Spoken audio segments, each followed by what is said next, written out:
Welcome to all.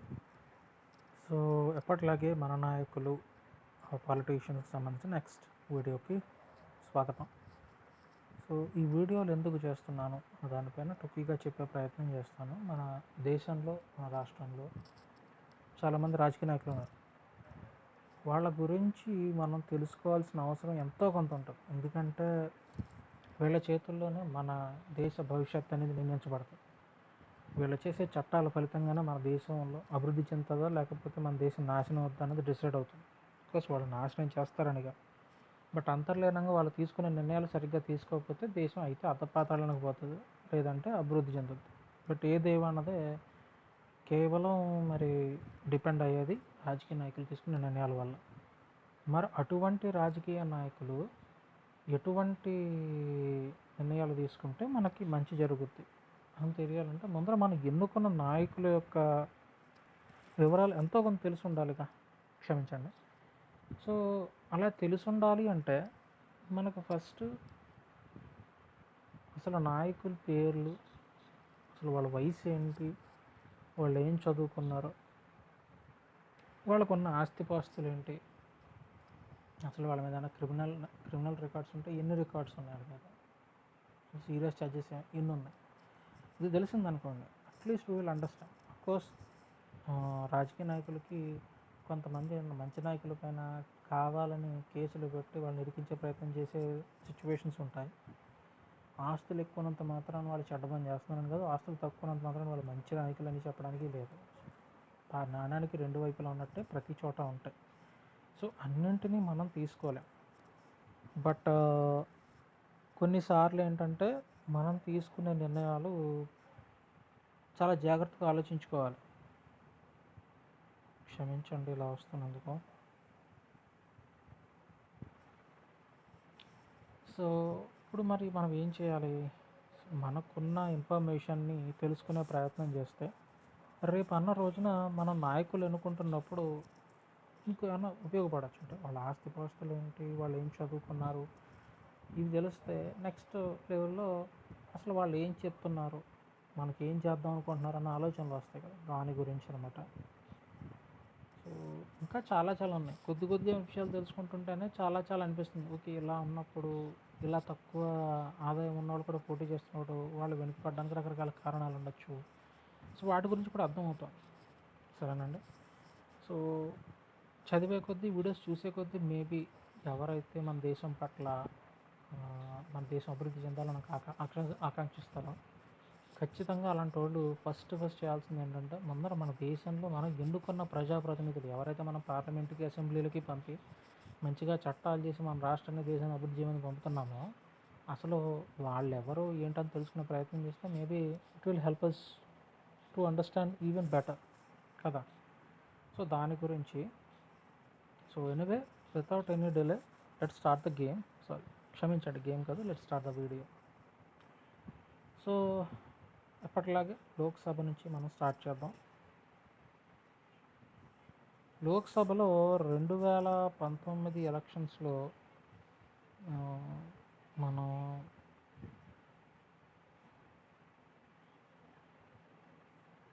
Carey అని చెప్పి అజయ్ కుమార్ గారు, బహుశా ఈయన అనుకుంటా, లాస్ట్ టైం ఖేరీ అనుకుంటా చెప్పాను. సో ఖేరీ కాదు, అజయ్ కుమార్ మండల్. సో భాగల్పూర్ అనే పార్లమెంటరీ కాన్స్టిట్యుయెన్సీకి సంబంధించి జేడీయూ అనే పార్టీ తరపున పోటీ చేసి గెలిచారు. సో ఈయన వయసు వచ్చి 41 సంవత్సరాలు, 8వ తరగతి చదువుకున్నారు. పాలిటిక్స్ ఎక్కువగా రాజకీయాల్లోనే ఉంటారు. ఈయన ఒక ఎమ్మెల్యేగా ఉన్నారు గతంలో. సో దాదాపుగా 68 లక్షల రూపాయల ఆస్తి ఈయనకుంది, 53 లక్షల రూపాయల అప్పు ఉందండి. కేసెస్ కానీ సీరియస్ ఛార్జెస్ కానీ లేవు. గుడ్, బట్ అప్పులు ఎక్కువ ఉన్నాయి. సో భాగల్పూర్ నియోజకవర్గానికి సంబంధించి అజయ్ కుమార్ మండల్తో పాటు పోటీ చేసిన వాళ్ళు ఎవరు, ఆ పోటీ చేసిన వాళ్ళ గురించి కూడా మనం తెలుసుకునే ప్రయత్నం చేద్దాం. సో స్లోగా వివరాలు తెలుసుకునే ప్రయత్నం చేద్దాం. సో భాగల్పూర్కి సంబంధించి అజయ్ కుమార్ మండల్ గారు గెలిచారు కదండి. ఆయనకు పోటీగా తిరిగిన వ్యక్తి ఎవరంటే శైలేష్ కుమార్ గారు, ఆర్జేడీ తరపున నిలబడిన వ్యక్తి.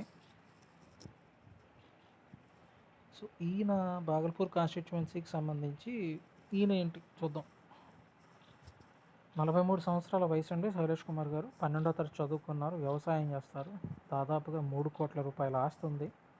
21 లక్షల రూపాయల వరకు అప్పులున్నాయి. నెంబర్ ఆఫ్ కేసెస్ లేవు. సీరియస్ ఛార్జెస్ కూడా ఏమీ లేవు. సో దాని తర్వాత అభిషేక్ ప్రియదర్శి ఇండిపెండెంట్గా పోటీ చేసిన వ్యక్తి. 37 సంవత్సరాల వయసు, 12వ తరగతి చదువుకున్నారు. ఈయన సెల్ఫ్ ఎంప్లాయిడ్.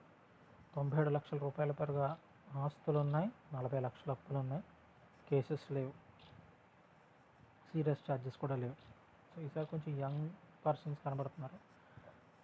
తరువాత దీపక్ కుమార్ గారు SUCIC తరపున అనే పార్టీ తరపున పోటీ చేశారు. మనకి పార్టీల గురించి చదువుతున్నప్పుడు SUCIC ఎవరు కూడా చూద్దాం. సో ఏజ్ వచ్చి 39 సంవత్సరాలు. ఎడ్యుకేషన్ అయితే అదర్స్ అని ఉంది. ప్రొఫెషన్ వచ్చి ఒక హోటల్లో ప్రైవేట్ జాబ్ చేస్తున్నారు. సో ఈ దీపక్ కుమార్ గారికి 29 లక్షల రూపాయల ఆస్తులు ఉన్నాయి. లయబిలిటీస్ లేవు, అంటే అప్పులు లేవు, కేసెస్ లేవు, సీరియస్ ఛార్జెస్ కూడా లేవు. తర్వాత మొహమ్మద్ ఆషిక్ ఇబ్రాహీం BSP తరపున పోటీ చేశారు. సో 67 సంవత్సరాల వయసు, డాక్టరేట్ అండి, బాగా చదువుకున్నారు, అడ్వకేట్. 17 లక్షల రూపాయల వరకు ఆస్తులు ఉన్నాయి. అప్పులు లేవు. బట్ నెంబర్ ఆఫ్ కేసెస్ అయితే ఒక కేసు ఈయన పైన ఉంది. సీరియస్ ఛార్జ్ కాదు. సో క్రైమోమీటర్లో ఈయన ఎల్లోలో ఉన్నారు. సో ఒక కేసు ఉన్నా కూడా కన్సిడర్ చేయొచ్చు. బట్ బాగా చదువుకున్న వ్యక్తి. తరువాత నూరుల్లా ఇండిపెండెంట్గా పోటీ చేసిన వ్యక్తి. సో 43 సంవత్సరాల వయసు. సో ఈయన ఒక గ్రాడ్యుయేట్, మాజీ సైనికుడు. 1 కోటి రూపాయల వరకు ఆస్తుందండి ఈయనకి. నూరుల్లాకి అప్పులు లేవు, సీరియస్ కేసెస్ ఏమీ లేవు, ఛార్జెస్ లేవు, కేసెస్ నెంబర్ ఆఫ్ కేసెస్ లేవు. ఐ థింక్ మంచి ఆప్షన్ నూరుల్లా సైనికుడు. సత్యేంద్ర కుమార్ ఆప్ తరపున పోటీ చేయడం జరిగింది. సో ఈయన వయసు వచ్చి 47 సంవత్సరాలు. ఒక graduate professional. So agriculture and business, వ్యవసాయం చేస్తారు, అట్లాగే వ్యాపారం కూడా చేస్తారు. 2 కోట్ల రూపాయల వరకు ఆస్తులు ఉన్నాయి. బాగా చెప్పాలంటే 2 కోట్ల పై మాట, 3 కోట్ల వరకు దరిదాపులు ఉన్నాయి. 15 లక్షల పైగా అప్పులు ఉన్నాయి. కేసెస్ కానీ సీరియస్ ఛార్జెస్ కానీ లేవు. సో ఇది ఆప్ తరపున పోటీ చేసిన వ్యక్తి. సత్యేంద్ర కుమార్ తర్వాత సునీల్ కుమార్ ఇండిపెండెంట్గా పోటీ చేయడం జరిగింది. సో ఈయన 53 సంవత్సరాల వయసు. ఈయన ఒక ప్రొఫెషనల్, అది గ్రాడ్యుయేట్ ప్రొఫెషనల్ అంటే వృత్తిపరమైన వృత్తి ద్వారా డిగ్రీ పట్టా పొందిన ఆయన అనమాట. అడ్వకేట్, న్యాయవాదకు సంబంధించిన వృత్తి. 1 కోటి రూపాయలకు పైగా ఆస్తులు ఉన్నాయి. 23 లక్షల వరకు అప్పులు ఉన్నాయి. కేసెస్ లేవు, సీరియస్ ఛార్జెస్ లేవు. తర్వాత సుశీల్ కుమార్ దాస్, భారతీయ దళిత్ పార్టీ. సో 68 సంవత్సరాల వయసు, 10వ తరగతి చదువుకున్నారు, పెన్షనర్ అండి ఈయన. 5 లక్షల వరకు ఆస్తులు ఉన్నాయి. అప్పులు లేవు, కేసెస్ లేవు. సో ఇతను కూడా మంచి ఆప్షన్. సో కేసెస్ లేని వాళ్ళే చాలా ఎక్కువ మంది ఉన్నారు. సుశీల్ కుమార్. సో ఇక్కడ మనకి ఒకే ఒక్కరు ఉన్నారు, డాక్టరేట్ చదివి. సో నూరుల్లా ఒకరే ఇండిపెండెంట్గా పోటీ చేయడం జరిగింది. వారు డాక్టరేట్ ఈయన కదా, మొహమ్మద్ ఆషిక్ ఇబ్రాహీం ఈయన డాక్టరేట్ చదివారు. ఆస్తులు పెద్ద లేవు, అడ్వకేట్ ఉంటాయి ఈయన అనుకుంటా. ఈయన ఒకరికి కేసు ఒకటి ఉంది అంతే, అడ్వకేట్. సో అది కాకుండా ఇందులో నూరుల్లా సైనికుడు, ఫార్మర్ సోల్జర్. సో ఇలాంటి వ్యక్తులు కూడా ఒక రకంగా మంచిదే కదా. సో ఇంతమంది పోటీ చేస్తే ఇందులో అజయ్ కుమార్ మండల్ గారిని ఎన్నుకున్నారు. సో అఫ్కోర్స్ ఈయన కూడా చాలా మంచి, బాగుంది. 8th క్లాసే పాస్ అయ్యారు, బట్ ఎమ్మెల్యేగా వర్కౌట్ చేశారు. So I think he might be doing some good job. That's why ఆయన ఎమ్మెల్యే నుంచి MP స్థానానికి promote అయినట్టున్నారు. So that's all about Lok Sabha. So rest of the details అనే మనం తెలుసుకున్న కొద్దీ తెలుస్తుంది. సో మనకు ఎవరైనా ఏదన్నా కనుక మనకు అసలు వేరే ఆప్షనే లేదనుకుంటే, actually we do have options అన్నది ఇక్కడ అర్థమవుతుంది. ప్రజలు సరిగ్గా చూడాలే కానీ ఇంతమంది పోటీ చేసినప్పుడు వాళ్ళ ఆప్షన్స్ లేకపోవడం ఏంటి, అదే ఇక్కడ మనకి తెలుస్తున్న question. We do have options, but unfortunately మనం ఏంటంటే నిర్లక్ష్యంగా కేవలం ఒక పొలిటికల్ పార్టీ, టీవీలో చూపించే 2-3 పొలిటికల్ పార్టీస్ని చూసి నిర్లక్ష్యంగా మనం వాళ్ళలోంచి ఒకరిని తీసుకుంటున్నాం తప్ప చూడాలే కానీ we do have a lot of options. Next Rajya Sabha. Rajya Sabha అంటే ఒక రకంగా చెప్పాలంటే పెద్దోళ్ళు, కొంచెం హుందాగా ఉండాల్సిన వ్యక్తులందరూ ఇందులో ఉంటారంటారు. యాక్చువల్గా అత్యంత ఆస్తిపరులు కూడా ఇక్కడే తగిలారు నాకు. సరే.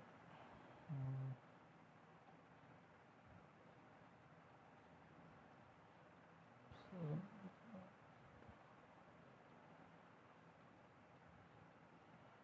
ఆనంద్ శర్మ ఇండియన్ నేషనల్ కాంగ్రెస్ తరఫున పోటీ రిప్రజెంటేటివ్గా ఉన్నారండి. సో రాజ్యసభలో 63 సంవత్సరాల వయసు, గ్రాడ్యుయేట్ ప్రొఫెషనల్, లా, పార్లమెంటేరియన్ ప్రొఫెషన్ వచ్చి ఈయనకు 6 కోట్ల రూపాయలకు పైగా ఆస్తులు ఉన్నాయి, అప్పులు లేవు, సీరియస్ ఛార్జెస్ లేవు.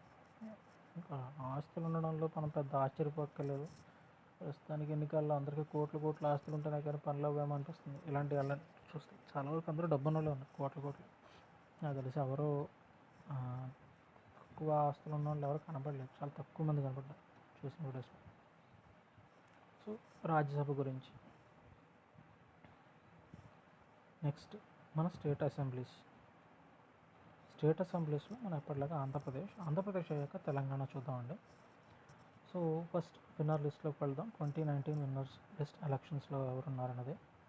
సో లాస్ట్ టైం మనం తెనాలి కాన్స్టిట్యువెన్సీకి సంబంధించి అసలు ఎవరు గెలిచారో చూసాం, ఈ అన్నాపతిని శివకుమార్ గారు. సో ఇప్పుడు పెందుర్తి నియోజకవర్గానికి సంబంధించి ఆనం రెడ్డి అదీప్ రాజ్ గారు వైఎస్ఆర్సీపీ తరఫున పోటీ చేసి గెలిచారు. ఈయన వయసు వచ్చి 35 సంవత్సరాలు. సో 12th పాస్ అయ్యారు ఈయన. 6 కోట్ల రూపాయలకు పైగా ఆస్తులు ఉన్నాయి, 1 కోటి రూపాయలు, దాదాపు 1.5 కోటి రూపాయల వరకు అప్పులు ఉన్నాయి. కొన్ని 2 కేసులు ఉన్నాయి, సీరియస్ ఛార్జెస్ కాదు, 2 కేసులు ఈయన మీద ఉన్నాయి. క్రైమోమీటర్లో ఎల్లో దాటి ఉన్నారు ఈయన. So that's all. సో మరి ఈయన తరపున పోటీ చేసి, అంటే ఈ పెందుర్తి నియోజకవర్గంలో ఆనంరెడ్డి అదీప్ రాజ్ గారితో పోటీ చేసిన వ్యక్తుల గురించి కూడా తెలుసుకునే ప్రయత్నం చేద్దాం. సో అందుకు మనం పెందుర్తి కాన్స్టిట్యువెన్సీ వెతకాలి, ఇది కొంచెం టైం పడుతుంది. సో చిన్న పాస్ చేస్తాం. సో పెందుర్తికి సంబంధించి ఆనం రెడ్డి అదీప్ రాజ్ గారి గురించి అయితే మనం తెలుసుకున్నాం. ఇప్పుడు బండారు సత్యనారాయణమూర్తి గారి గురించి తెలుసుకున్నాం. ఈయన టీడీపీ తరఫున పోటీ చేయడం జరిగింది. సో ఈయన వచ్చి 64 సంవత్సరాల వయసు అండి. సో మరి ఈయన graduate agriculture and public representation legislative assembly. So వ్యవసాయం అది చేస్తారు ఈయన వృత్తి. సో పబ్లిక్ రిప్రజెంటేషన్ లెజిస్లేటివ్ అసెంబ్లీలో ఈయన వృత్తి కూడా ఉంది, అంటే బహుశా రాజకీయాల్లోనే ఈయన కూడా ఉంటారు. సో 19 కోట్ల రూపాయల పైగా ఆస్తి, దాదాపు 20 కోట్ల దగ్గరలో ఉంది. సో 10 లక్షల అంటే 11 లక్షల వరకు అప్పులు ఉన్నాయి. కేసెస్ ఏమీ లేవు, సీరియస్ ఛార్జెస్ లేవు. గుడ్ చాయిస్ కూడా, బట్ ఈయన ఓడిపోయారు. సో తర్వాత అదారి రమేష్ గారు ఇండియన్ నేషనల్ కాంగ్రెస్ తరఫున పోటీ చేశారు. 44 సంవత్సరాల వయసు, గ్రాడ్యుయేట్ అండి, బిజినెస్ చేస్తారు, వ్యాపారం, 2 కోట్ల రూపాయల ఆస్తి ఉంది, 42 లక్షలకు పైగా అప్పులు ఉన్నాయి. సో 2 కేసెస్ ఉన్నాయి. సో క్రైమోమీటర్లో ఈయన రెడ్ కలర్ దగ్గరకు వస్తున్నాయి. ఈయన తరువాత చింతలపూడి వెంకటరామయ్య జనసేన పార్టీ తరఫున పోటీ చేయడం జరిగింది. 59 సంవత్సరాల వయసు, గ్రాడ్యుయేట్, పార్ట్నర్ వచ్చి SSR engineering and construction and RSS construction and developers private limited. So ఈయన కన్స్ట్రక్షన్కి సంబంధించిన వర్క్లో ఉండడం అర్థమవుతుంది. ఈయన ఒక గ్రాడ్యుయేట్, చదువుకున్నారు, డిగ్రీ అది ఉంది. 21 కోట్ల రూపాయల ఆస్తి ఉంది, 8 కోట్ల రూపాయల వరకు అప్పులు ఉన్నాయి. కేసెస్ కానీ సీరియస్ ఛార్జెస్ కానీ లేవు, ఆస్తిపరుడు. సో తరువాత దిట్టకవి స్వాతి జనజాగృతి పార్టీ అని చెప్పి ఆ పార్టీ తరఫున పోటీ చేయడం జరిగింది. 33 సంవత్సరాల వయసు, పోస్ట్ గ్రాడ్యుయేట్, బాగా చదువుకున్నవారు, పర్సనల్ సేవింగ్, ఇన్వెస్ట్మెంట్స్, ఇన్హెరిటెన్స్ ద్వారా వచ్చిన ఆస్తి ఎక్కువ, 4 కోట్ల రూపాయలకు పైగా ఆస్తులు ఉన్నాయి. ఎగ్జాక్ట్గా అయితే 4,46,75,115. సో అప్పులు లేవు, కేసెస్ సీరియస్ ఛార్జెస్ ఏమీ లేవు. తర్వాత డాక్టర్ కసపు వివివి సత్యనారాయణ కసపు. సో బీజేపీ తరఫున ఈయన పోటీ చేయడం జరిగింది. ఈయన వయసు 41 సంవత్సరాలు, డాక్టరేట్ అయినా, బాగా చదువుకున్నారు. సో బిజినెస్ అది చేస్తారు, వ్యాపారం చేస్తారు. 36 లక్షల వరకు ఆస్తులు ఉన్నాయి, 11 లక్షల వరకు అప్పులు ఉన్నాయి. కేసెస్ లేవు, సీరియస్ ఛార్జెస్ లేవు. Good choice. ఇది కూడా మంచి చాయిసే. రెస్పెక్ట్ ఆఫ్ బీజేపీ అని కాదు కానీ మంచి చాయిస్. కూర్చో అప్పారావు గారు ఇండిపెండెంట్గా పోటీ చేయడం జరిగింది. సో పార్టీలు కాకుండా మనం ఇండిపెండెంట్గా కూడా చూసుకోవాలి. ఒక్కొక్కసారి ఏంటంటే ఇండిపెండెంట్లో కూడా మంచి మంచి వాళ్ళు ఉంటారు. 12వ తరగతి చదువుకున్నారు. ఒక ప్రైవేట్ ఎంప్లాయీ, 53 సంవత్సరాల వయసు, 20 లక్షల వరకు ఆస్తులు ఉన్నాయి. సో కేసెస్ లేవు, సీరియస్ చార్జెస్ లేవు.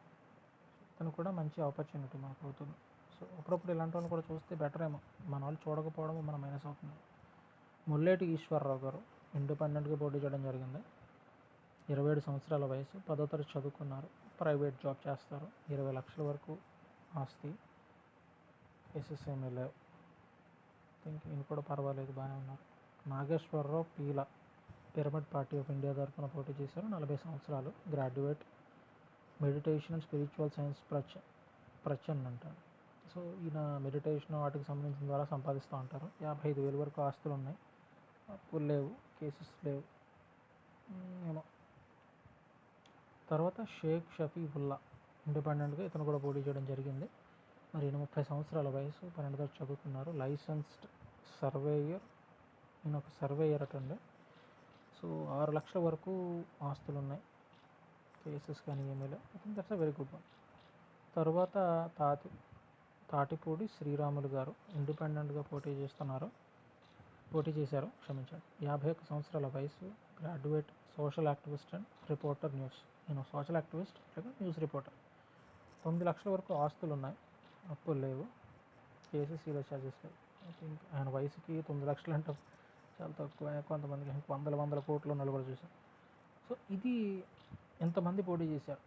Apart from YSRCP, TDP, national Congress, Janasena, BJP పక్కన పెడితే దాదాపుగా ఎంతమంది ఉన్నారు? 1, 2, 3, 4, 5, 6, ఇంకా 6 పోటీ చేశారు. Apart from main stream politicians కాకుండా, మనకు బాగా కనబడే వాళ్ళు కాకుండా. సో ఈ 6లో ఎవరో మనకు బహుశా అక్కడ కాన్స్టిట్యున్సీలో ఎవరో తెలియకపోవడం ఒక మైనస్ అయి ఉండొచ్చు. థింక్ ఇవన్నీ తెలుసుకునే ప్రయత్నం చేస్తే బాగుంటుండదేమో. But anyway that's what I feel. So ఇది ఆంధ్రప్రదేశ్కి సంబంధించి పెందుర్తి నియోజకవర్గంలో పోటీ చేసిన వాళ్ళ వివరాలు, పెందుర్తిలో గెలిచిన వారి వివరాలు, వాళ్ళ ఆస్తులు, వాళ్ళు చదువుకున్నదంతా, కొన్ని విషయాలు. సో దీని తర్వాత ఇదే స్టేట్లో మనం ఎప్పటిలాగే ఉత్తరప్రదేశ్కి సంబంధించి తెలుసుకునే ప్రయత్నం చేస్తున్నాం కదా. ఉత్తరప్రదేశ్లో విన్నర్స్ వాళ్ళకి 2017లో లాస్ట్ ఎలక్షన్స్ జరిగాయి. సో అందులో మనం రాయ్బరేలీ కాన్స్టిట్యుయెన్సీలో ఉన్న అదితి సింగ్ గారి గురించి తెలుసుకున్నాం. ఇప్పుడు అకియాస్ రామ్ చరణ్ వర్మ బీజేపీ తరఫున బైసల్పూర్ కూడా చేసినట్టున్నాం. ఓకే, హరాయ్యా అని చెప్పి అజయ్ కుమార్ గారు బీజేపీ తరఫున గెలిచారు. ఆ కాన్స్టిట్యుయెన్సీకి సంబంధించి వివరం తెలుసుకునే ప్రయత్నం చేద్దాం. 43 సంవత్సరాల వయసు అజయ్ కుమార్ గారిది, పోస్ట్ గ్రాడ్యుయేట్, బాగా చదువుకున్నట్టు లెక్క, వ్యాపారం అది బాగా చేస్తారు. 7 కోట్ల రూపాయల వరకు ఆస్తులు ఉన్నాయి, 7 కోట్ల రూపాయల పైన, 7,42 లక్షల ఆస్తులు, 65 లక్షల అప్పులు ఉన్నాయి. ఒక కేసు ఈయన మీద ఉంది. సో ఎల్లో కలర్లో ఉన్నాడు ఆయన, సీరియస్ చార్జెస్ లేవు. సో ఉత్తరప్రదేశ్లో ఓకే ఎంపీ. అదర్ స్టేట్ మనకు ఒకటి చూస్తాం. ఉత్తరప్రదేశ్ ఎందుకంటే నెక్స్ట్ ఎలక్షన్స్ ఉత్తరప్రదేశ్లో జరుగుతున్నాయి కాబట్టి. సరే,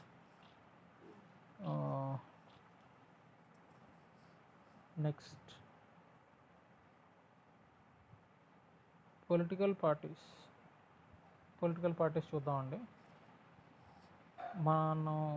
లాస్ట్ టైం మనం పొలిటికల్ పార్టీస్లో ఇండియన్ నేషనల్ కాంగ్రెస్ అయింది, బీఎస్పీ అయింది, సిపిఐ అయింది, బీజేపీ అయింది. Next CPIM, communist party of India, Marxist, ఈ పార్టీ గురించి చూద్దాం. సో ఏ ఇయర్ సెలెక్ట్ చేసుకుంటాం అంటే రీసెంట్ ఇయర్ మనకు అప్డేటెడ్లో 2018-19కి సంబంధించి అప్డేటెడ్లో ఏం పెట్టారు. సో ఇక్కడ చూస్తున్నట్లయితే కమ్యూనిస్ట్ మార్క్సిస్ట్ పార్టీకి సంబంధించి సమ్మరీ చూద్దాం. I don't want to go into details. So వీళ్ళకి 51,071 లక్షలు ఉంటే దాదాపు 510 కోట్ల రూపాయల ఆస్తులు ఉన్నాయి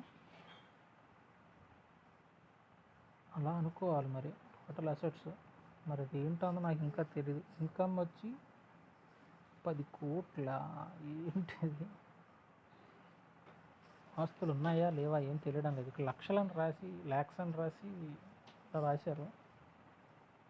I'm unable to understand. So అంతా ల్యాక్స్లో ఉంది, అర్థం కాదు. 51,00,00,000 అనుకుంటా, బహుశా 510,00,00,000. 510,00,00,000 ఉంటే 510,00,00,000 అప్పుల్లో పోనట ఏంటిది? సో ఇన్కమ్ అనేది ఏమీ లేదు ఒక రకంగా చెప్పాలంటే. సరే,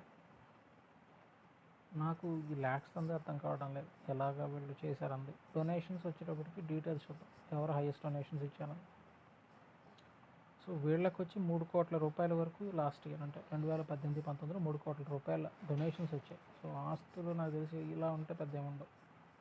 సో యావరేజ్గా 1,89,112 రూపాయలు యావరేజ్గా డొనేట్ చేశారు. నెంబర్ ఆఫ్ డోనర్స్ 120 మంది డొనేట్ చేసిన వాళ్ళు. సో ఇదండి పార్టీకి సంబంధించి. So I think communist party గురించి తెలుసుకున్నట్టున్నాం. సో కమ్యూనిస్ట్ పార్టీ గురించి అయితే ఆల్రెడీ తెలుసుకున్నట్టున్నాం. బట్ ఎనీవే, నెక్స్ట్ టైం మరొక పార్టీ గురించి తెలుసుకునే ప్రయత్నం చేద్దాం.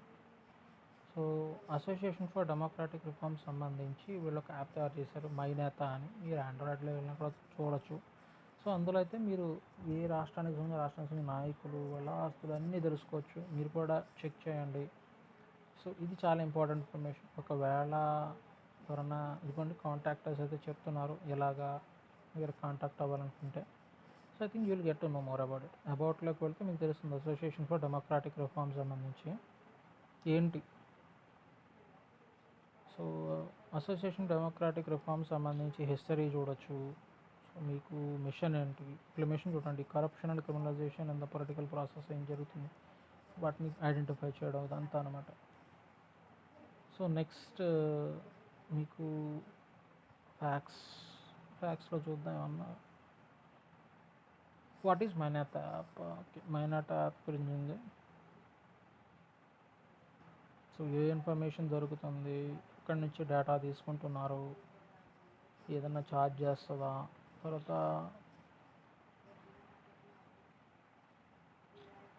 ఎప్పటికీ డేటా అవైలబుల్గా ఉంటుంది, ఇలా రకరకాల క్వశ్చన్స్ ఉన్నాయి. ఇవన్నీ మీరు చూడవచ్చు.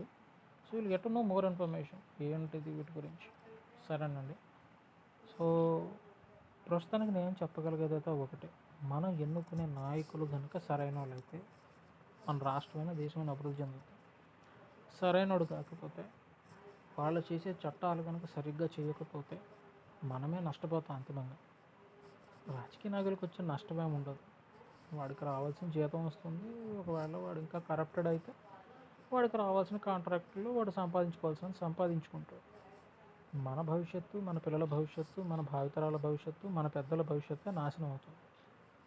సో దాన్ని దృష్టిలో పెట్టుకునే మనం ఓటేసేటప్పుడు చాలా జాగ్రత్తగా ఉండాలి.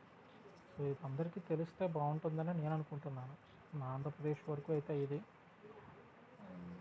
If anybody wanted to get the point out, maybe it's time for the people to understand that we can't simply rely on the politicians who come with some sort of symbol and say that we will do something like that, but they don't deliver us anything. So I'll give us ఇంగ్లీష్లో కొద్దిగా, హిందీలో కొద్దిగా చెప్తాను. ఇవి నచ్చిన వాళ్ళు వింటారన్న ఉద్దేశంతో, నాకు వచ్చి తెలిసిన ఇంగ్లీష్లో హిందీలో. So as far as I'm concerned, this app is actually showing some sort of information about the politicians who are running our country, and our people must and should learn who these people are and what kind of people they are. You'll be able to get some sort of idea about it. And it is not about the people who are actually representing us, it is about the choices we have in 2019. I just wanted to show the people that what kind of how many choices that the people of India have, among them whom they choose. That is what I want to show. The purpose is that जहाँ तक मैं बात करना चाहता हूँ कि मुझे एक बंदे को दिखा के ये सही है गलत है ये बोलने के लिए मैं ये वीडियोस नहीं बना. मैं सिर्फ ये दिखाना चाहता हूँ कि इलेक्शंस में कितने लोग पार्टिसिपेट कर रहे हैं, उसमें हमने कितने लोगों को जाना है, कितने लोगों को हम नहीं जाना है, हमने कितने लोग को साथ बातचीत कर सकते हैं, उनका आइडियाज़ क्या है हम नहीं जान पाए। हमारा पास चॉइस नहीं है बोलते हैं ना सब लोग, तो हमारे पास चॉइस है। ये ऐप में देखने के बाद मुझे समझ में आया कि हमारा पास चॉइस है। सिर्फ क्या है कि हमारा परसेप्शन में बदलाव आना है। वी हैव टू चेंज और परसेप्शन। हमारा जो मानसिकता में और थॉट प्रोसेस और क्या बोलते हैं उसको, जो हम हमारा सोच में बदलाव आना चाहिए, तभी तो हम आगे बढ़ेंगे। सिर्फ हमको कुछ पार्टियों को देख के जो टीवीज़ में देखते हैं उसी पार्टियों को देख के ही हम वोट करते हैं, तो वो लोग हमको बेवकूफ़ बना रहा है हर बार। तो हम क्या सोचना पड़ेगा है कि जब तक हम ऐसा सोते हुए सोचों के साथ उन लोगों को ही बैठाएंगे असेंबली में या पार्लियामेंट में, हम लोगों को वैसा ही डेवलपमेंट आता है।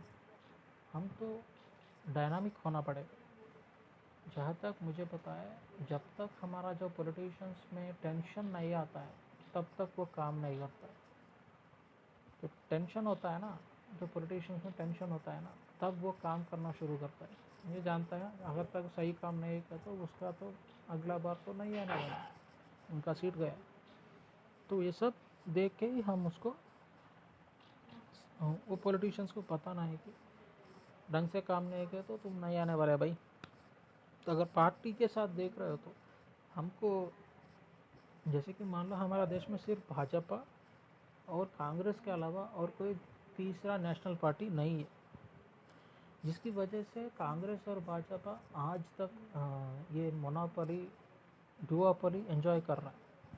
100 करोड़ का देश में कोई इतने बड़े आबादी में, जैसे कि हम एक कॉन्टिनेंट का पॉपुलेशन, फिर भी हमारे पास सिर्फ 2 ही पार्टी है, जिसका मतलब है हमारा सोच सिर्फ 2 पार्टियों से ही बनता है। नहीं है ना, हमारा तो 29 स्टेट्स है हमारे पास, तो हमारा सोच बहुत ज़्यादा अलग है। तो सिर्फ 2 पार्टियाँ क्यों हैं? क्योंकि हमारा सोच सिर्फ 2 पार्टियों से ही रख गया। अगर हम सोच के बाहर जाके देखता है तो बहुत ज़्यादा ऑप्शंस है, हम उस ऑप्शन को यूज़ करना है। जब तक हम उस ऑप्शंस को नहीं यूज़ करेंगे तब तक हमारा देश डेवलपमेंट नहीं हो जाएगा। क्योंकि एक पार्टी को पूरा मोनोपोली दे दिया तो उनका राज में सब कुछ उनका सोच से चलता है।